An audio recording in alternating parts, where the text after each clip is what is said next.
And I have a voice.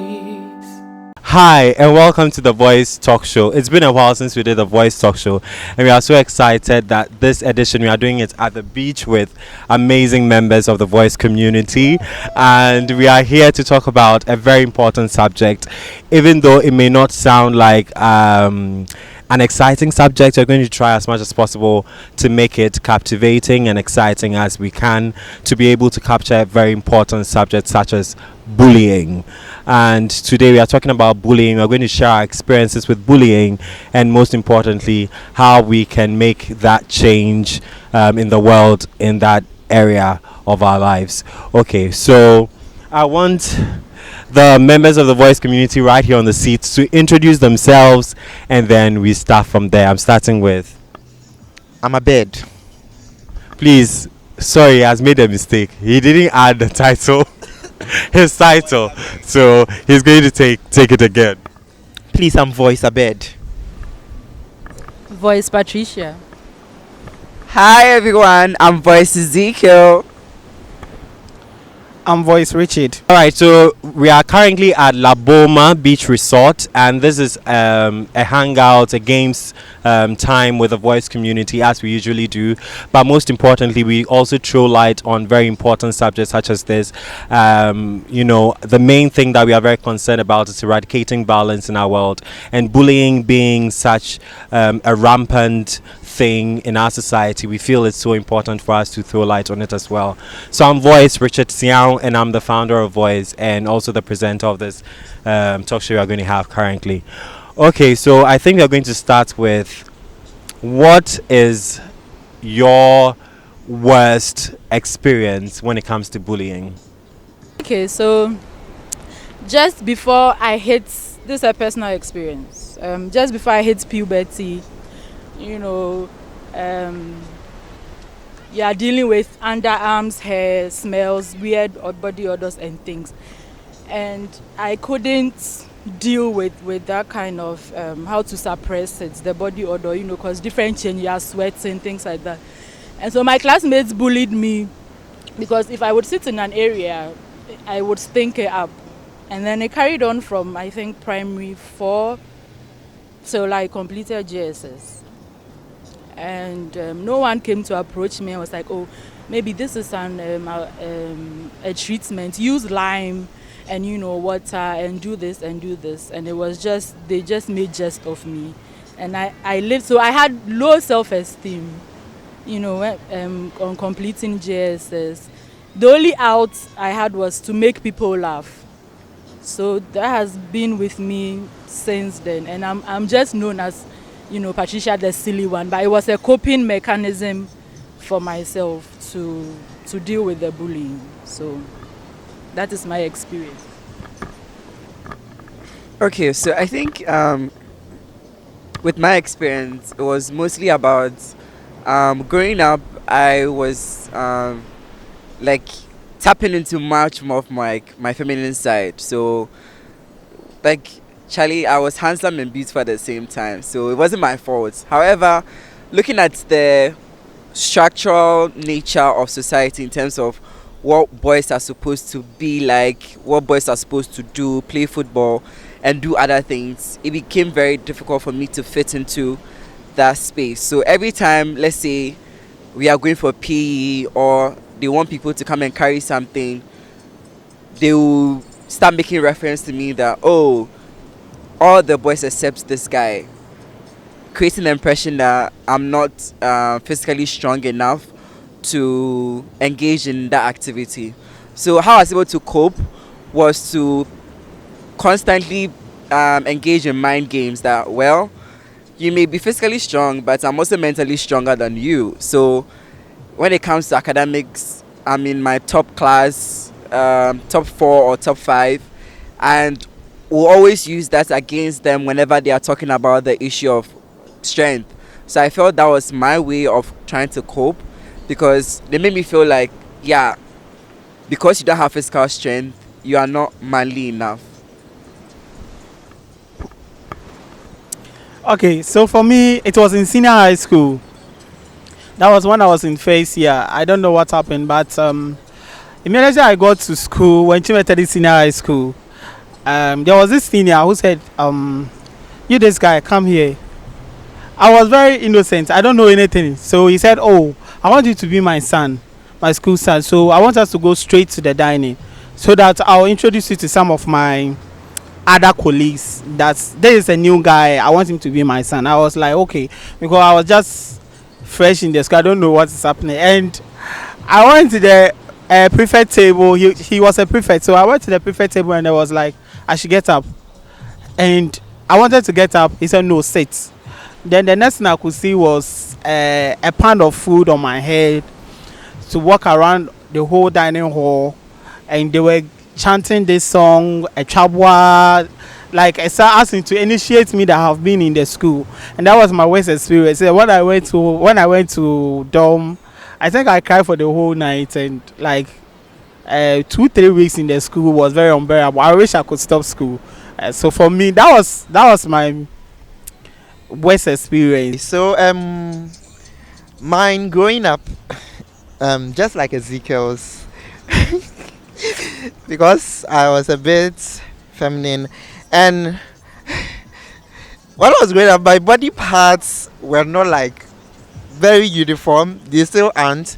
My eyes used to be very big, so they used to tease me about my eyes, my teeth, my front teeth, and my backside. And they typically would call me names. They would like run around me and be either hitting me or squeezing my butt. Yes, it used to happen for a long time till JSS 1, and then one of the teachers beat the whole class because he said they were sexually abusing me. And then after that it stopped. It was just the names, but there was no more beating and squeezing stuff. Yeah, that was my worst side. All right. So I've taken a lot from this conversation. But one of the things that I realized so much from us and right now, even in sharing this, is that the most painful part of a bullying experience is not even the physical one. It's more of the verbal part of it. But in our part of the world, when we talk about bullying, the first thing a lot of people think about is what we experience in high school, that they'll beat you, lie down, those things are the very first things that people talk about. But I realized that the worst that was shared about amongst us is the verbal one, the part that sticks with you forever. Listening to Patricia, when she was sharing a story, it reminds me of Viola Davis. I know we all know her. She shared a similar story on Oprah's show recently, and how she struggled with all of this, and how much people are just unkind, especially young people. They are so unkind when it comes to issues such as this. But before we go on to the effects, I just want to say that I also, in a huge way, can relate to bullying, because I can't remember a time in my life growing up that I wasn't bullied. First, in junior high school, I was bullied because I was very skinny. I had names like King Bones, Belewu. I didn't even know what Belewu meant. I don't even know what it means. It means skeleton, right? Yeah. I didn't know until the people were calling Belewu. I was like, where from this? Belewu and King Bones, weird names. And then when I went into junior high school, I wasn't that much affected by these. But when I went to senior high school, people just got more vicious with their bullying tactics. Sometimes you'd go out of your classroom, you come back, and they have words, very nasty words I cannot even say on here, plastered on your table, plastered on your seats, and you are so ashamed and you are so embarrassed about yourself. And you're the first thing you're thinking about is not even about the person that wrote it. You are thinking about how many people must have seen this, And there was this book that used to go around in class, and that book, they used to call it scrapbook or something. I've forgotten the name for the book. Scrapbook. And they would have funniest, finest, most attractive, and all of those things. And someone would just be so nasty. I think it's like the extended version of what we see on social media today. Someone will be so nasty. We are talking about funniest. Why do you want to bring somebody's name there and write this person is this, write negative comments whilst it's not even for negative comments, and you'd see your name on certain pages, total ridicule, and you're thinking this is going around in the class. A lot of people must have seen this and they are laughing at you. So it really affected my self-esteem. I didn't love myself, and I felt like there was nothing really much for me to give to the world. There was nothing much for me to be seen. I had this blog post where I tagged it Invisible Man, because I felt literally invisible in the school. Whenever I'm noticed, it has to be fun. And I remember there were a couple of people that also targeted me, and I'm not even talking about seniors yet, guys. If there's a senior who's doing this to me, seniors bully. But I'm talking about mates. I'm talking about, people would target you and would make sure that you're not amongst them. So you walk into a room where your friends are. Oh, what is he doing here? Walk out. So there's this sense of seclusion and all of that. And it definitely affected my self-esteem, as Patricia highlighted. So I'll just let you guys also mention certain the ways which you feel like bullying impacted you. Okay, so I think one significant impact was my ability to take sports seriously. So because I had like a feminine outlook and my strength was seen as feminine, I didn't even see the essence to even engage in any sporting activity, because I will be competing in male sports, and in competing in male sports means that I will have to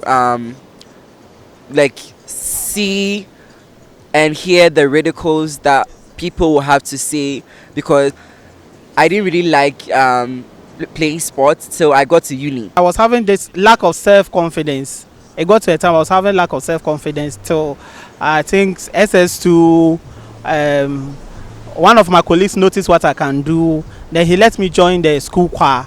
That's why I got to know that, I'm good in those kind of things. So for me, that is basically what actually affected me. Okay, so for me, it was the self-esteem bit.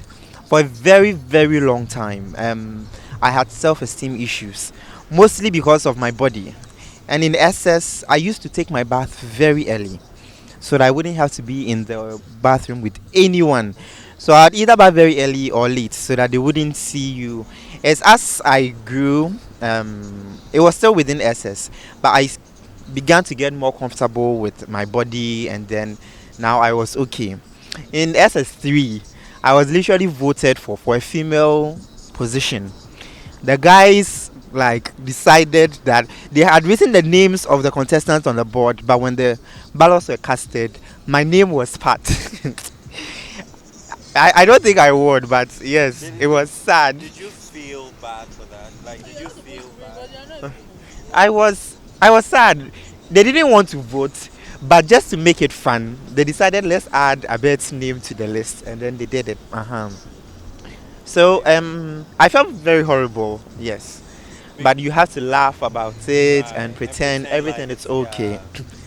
They used to call me Obaya when I first landed in the school, but I had a strong mind by then, so I don't respond. I could do this thing where you can call me 100 times, Obaya. I wouldn't respond once, and then they realized that this guy, he's not going to make the thing fun for us. And then should I say luckily for me, a new guy came, and whenever they say Obaya, he would boil up and say don't do that, and then they were all happy. So he got the title, and then he went with it.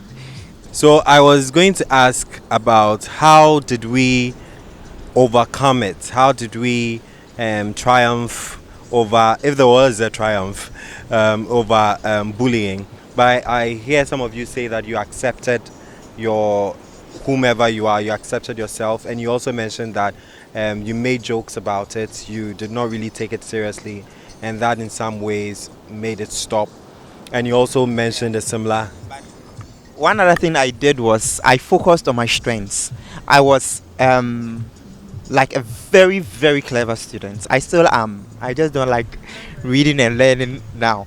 But back in school, I was so good. My name appeared in Form 3 classes. Seniors came to look for me, and when they needed help with stuff, I could help them. So based on that, I began to get respect from people. When I spoke, they would listen to me, and I prided myself in that, and I built myself more and more in that.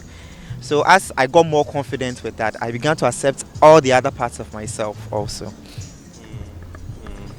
But before let's have Patricia say, what do you think was okay? You mentioned your coping mechanism, but do you feel like you ever won the battle?